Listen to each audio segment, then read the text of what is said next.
Welcome to Making Sense, the Guest Spotlight. My name is Alison Blackler and I have had the privilege of talking to some fantastic guests over recent times. You can hear their interviews here. I hope you enjoy.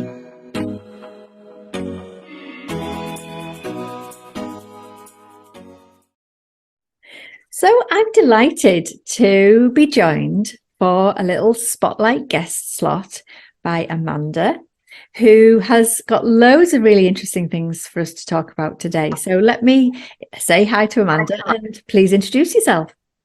Hi, I'm Amanda Wrigley and I'm from, my company is called Live the Beat. Live the Beat. You'll have to tell us a bit more about that. I love that. So it's kind of it's quite a new company name. I was originally just working under the name of Little Beats, which is where my company started, from when I had my own two children and there was very little in the way of music and movement, or just any kind of parent classes really where I lived locally. So I started one up, it sort of all started there with Little Beats. It's kind of evolved over time to now I'm a primary school teacher originally. So I've sort of taken that more enjoy taking it more into professional settings. So I am in schools and nurseries delivering my classes now. That's predominantly what I do. It ended up being more of a I needed more of an open sort of umbrella term of Live the Beat, just because of the different services and things that I'm offering. That sort of gives me a bit more of an open scope for things that I've naturally developed and at things that I want to develop in the future. So Live the Beat. Live the Beat. I love it.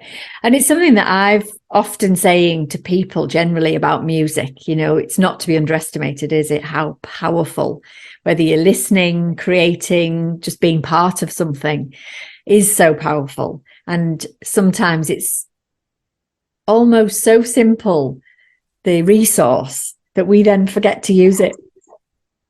It's so undervalued. I think people, like you say, they know it's there, they know the effect, they know how brilliant it is. We all have an emotional connection and it's finding people's connection with music, and we know that when people have an emotional connection with something, it gets a response, and then in where I'm at, it brings learning as well, and I'm learning that it can be learning for children, it can be learning for people like myself, it could be learning for older generations as well. And because it is so inclusive, everybody can be involved in music. It's, it doesn't, there's just, you can take your enjoyment or your involvement in it to any kind of level that you are comfortable with. And that's what I'm a massive believer in. I just can't believe it's not so much more part of everything that we do. I hear that. And I think one of the things that I'm often notice with people is when things aren't going so well, you're digging down in that hard mess of your own mind and your own self-belief and your own kind of woe is you, or you just inability to be able to see the good, and just switching the music on can shift that, can't it? Just that. I was doing some research recently about why when we are sad, why do we want to hear those sad songs that almost draw more of a sadness out of us?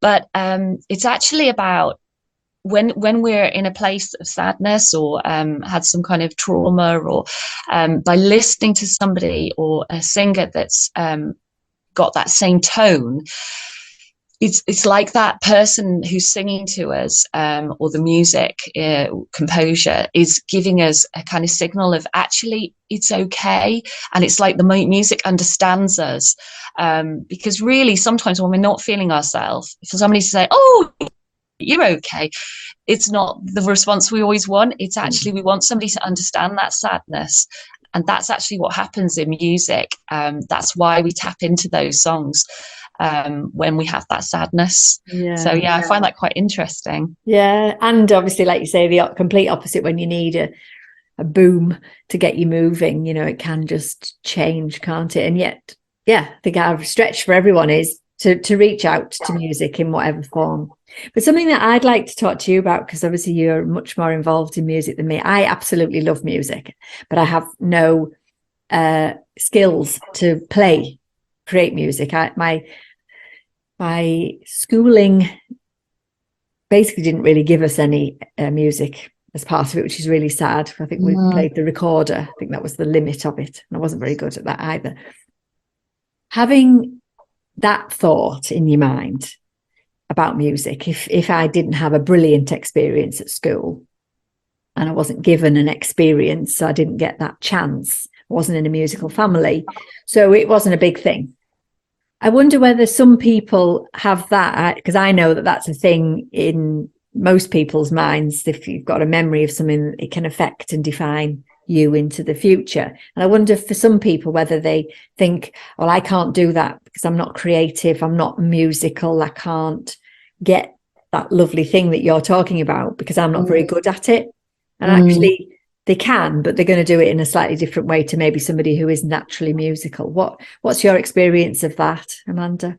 Yeah, I think I think what I do with my classes and with the music that I'm taking out to somebody is I'm always saying it's a level that you feel comfortable to share.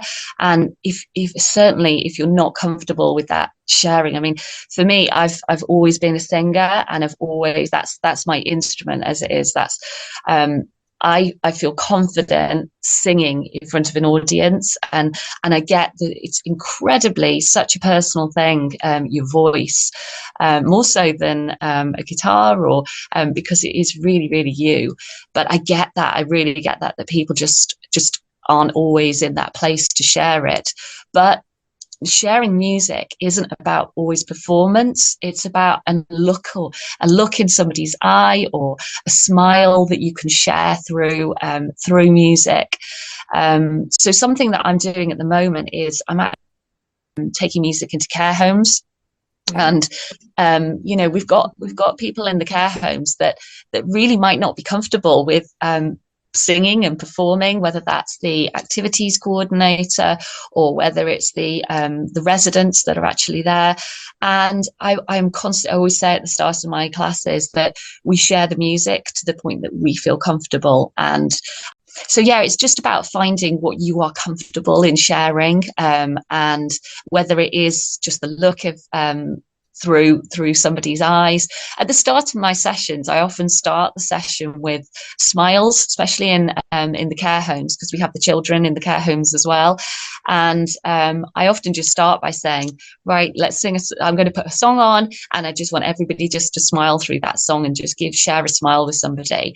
And if that's all they're doing throughout that session, absolutely fine. There is no pressure, because we shouldn't be pushing people to do something they're not comfortable with. It's all about comfort at your level.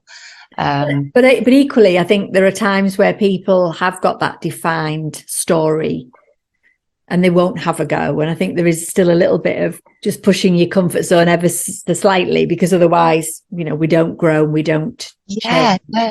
Well, I've got people I've been working with in the care home, and it started off as just a look and a smile and a let's all enjoy it together, to now actually I've started an intergenerational choir, and some of these ladies and gentlemen that they wouldn't have been singing in the beginning, and now they are confident to actually sing as part of a choir, and to see that journey for that. There's two residents in particular, and to see them and that journey that they've gone through, it's a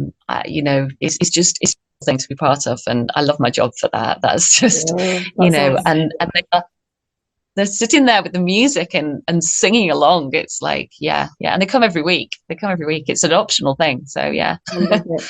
I can only imagine that. It's a bit like nectar, really. It just feels absolutely gorgeous, because that being able to express yourself again through music, through any of these kind of art forms, is freeing in itself, isn't it? And just, I think, yeah, I mean, I'm sort of realizing now, there are some of the people in the residents that I work with, and some of them might be, sort of at the early stages of dementia, on the dementia journey.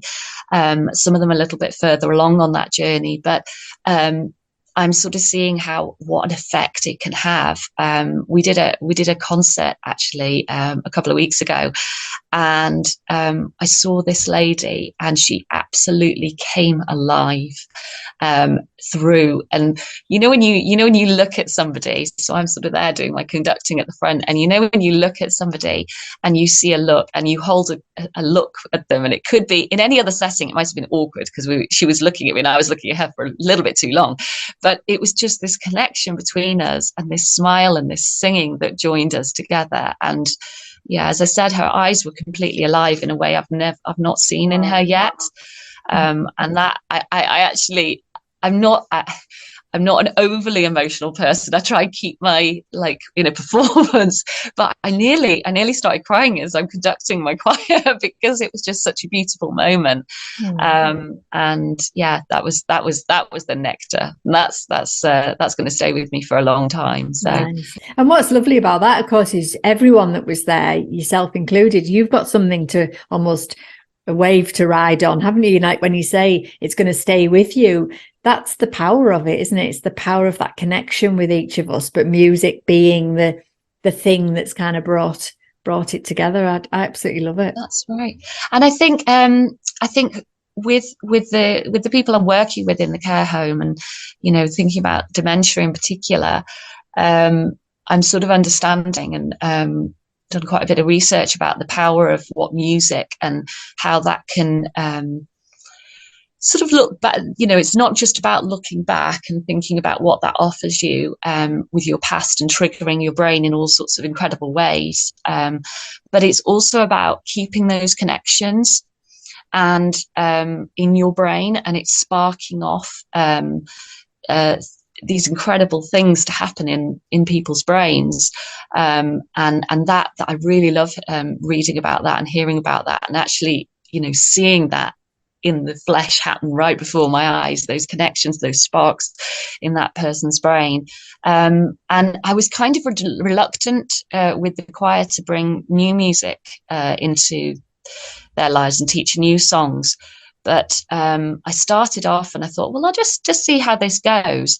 But actually, it's having a really positive effect. And, I wasn't sure if it was going to work with new songs, but it really is. The retaining of new information. And that's only a good thing for anyone's brain to retain new information and learn new skills and develop those new connections to keep you alive, really. Yeah, keep your brain going. Neuroplasticity is proper exactly term. Yeah. One thing that just has reminded me, just triggered an old kind of, not a memory because it's a whole thing, but just something to share. And I know it's the same for everyone. When we remember songs from years ago, but you can remember all the words while the music is playing, and then when someone turns the music off, and then can you remember all of them? You remember bits of them. Isn't it fascinating that I've got music from my teens that literally put the tune on and I know every single word and how it's been stored in your mind. I remember my dad used to say to me, if you could only learn your schoolwork as well as you learn the words of songs, you'd be a genius. Absolutely. And it's about feelings as well that keep those memories alive. Because I'd forgotten that actually I use sort of claves to tap songs and tap rhythm, and with my children and in my classes so often. And until I'd completely forgotten that was something that I did when I was a child, and I was looking for new songs last week. And I found a song that I remember from being a primary school child. And it brought a memory back that I didn't even know I had just by hearing this song. And it was just, and I remember the muscle memory of sticks up high and sticks down low, around and around and around we go. And before last week, I didn't even know that I'd used tap sticks in school, even though I use them as pretty much every part of my job at the moment. And that song brought that back to me. So amazing. We can only Very imagine. powerful. The mind is so powerful, isn't it? So you mentioned before about your intergenerational choir. So I'd love to hear some more about that. Yeah, so I was brought in by a charity called Ready Generations, and I have done intergenerational work before in the past, before COVID, but I was looking when we were open to going into care homes again to bring that and develop that more. This charity called Ready Generations, Sue Eggersdorf, Ready Generations, brought me in, and they have a nursery which is actually in the basement of the ground floor of the basement of a care home, and it's I believe it's the only one in the country that's got this. I know there's been a lot of research done recently about taking children into care homes and the value of that and what's that's offering both the children and the elders. But this is very different because they have got shared living spaces. So they actually it's not a visit, they are shared spaces. There are discrete spaces for both residents and children, but in this sense they have got those shared spaces. So with knowing what Sue knows about music and how, as we've discussed, how inclusive and how powerful it is, she brought me in to lead their stay and play sessions in the community and also for their children. I'm working also with the University of Central Lancashire to analyse this and sort of look at and research what impact this is having. And this is very different from what I've done before, because I've kind of gone in, done the session and really, really enjoyed it and come out again. And then maybe next month I'll go back and I'll do it again. But this is every single week. And because of the work they're doing when I'm not there as well, it's having such an incredible impact. And we're really seeing those connections happen. But what I have is I have to analyse every session that I've done. And when I've analysed those sessions, it then helps me to improve things, sort of to look at where I can get better and how I can change things and improve. So I'm not just doing it, I'm having to constantly reflect and improve and analyse, and that only, sort of works out to being sort of more productive in what I'm doing and more effective because of that analysis. For example, I'll give you an example of that if you like. There's I originally thought that it was very much that, try and get through as many songs as possible and everyone will enjoy it more if I try and cram in as much as I can. I've learned now that it is certainly not about that. It is about, I'm realizing that so much happens in the in-between bits of my songs that is just as powerful as the actual songs and what I'm doing during the songs. So I give the elders and the children roles to sort of carry out in those in-between bits. So the actual residents are helping me with the collection of the materials, and if people aren't able to move around, it's just simply holding a basket, and then that means that those children are very much encouraged to come to the grown-ups and using everyone's names in between the sessions so everybody gets more familiar with each other. And because of that's happening, it's I realize now it's not about, that only happens during the songs. It's those in-between parts which are so valuable, which I hadn't really reflected on before. It's really interesting. Oh gosh, it sounds lovely. It sounds like no wonder you're happy in your work. It sounds so fabulous what you're doing, and like you say, bringing those connections with different generations, but also just through the joy of music, which we all know is there for us all as a resource and a tool. Absolutely. And now that's sort of moved on to developing this choir, this intergenerational choir, which we've been working with the children of the nursery as well. But what is, because I don't want to keep just for the people in the choir, the residents, to keep it all to sort of children's sort of level songs and nursery rhymes. We are stretching ourselves with a lot of different songs. So I want to involve people from, I've got schools that are very excited to be part of this as well. And we're going to bring this all together with a performance, and there's going to be a couple of performances where we bring, and the children in the primary schools are going to be learning the same songs. And it's also about actions as well, because, for people that, are sat in predominantly a lot of the time sitting in chairs and things like that, thinking about our posture as well and how we're sitting as I sit back in my in my position now, and sort of using arm movements as well and leg movements within the songs as well. And everybody's so keen to get involved with that. And again, it's a choice if you're not comfortable doing all of that. There's not many people that aren't comfortable with it now. Everyone tends to get involved. But there's no pressure there at all. So.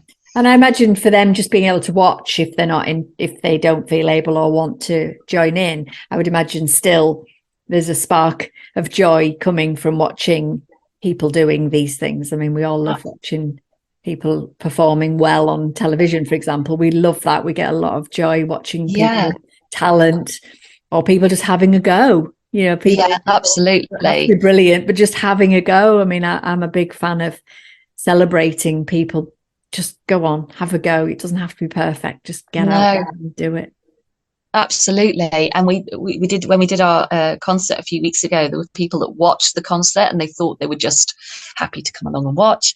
And then the week after, I had people that were watchers turn into actual singers, and we're going to bring in, we started bringing in drums.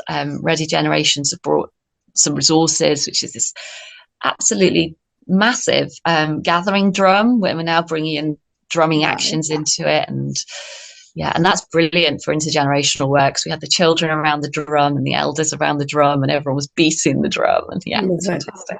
Sounds amazing. It sounds amazing. Tell everyone where they can find you if they want to have a look at if you're on socials or your website.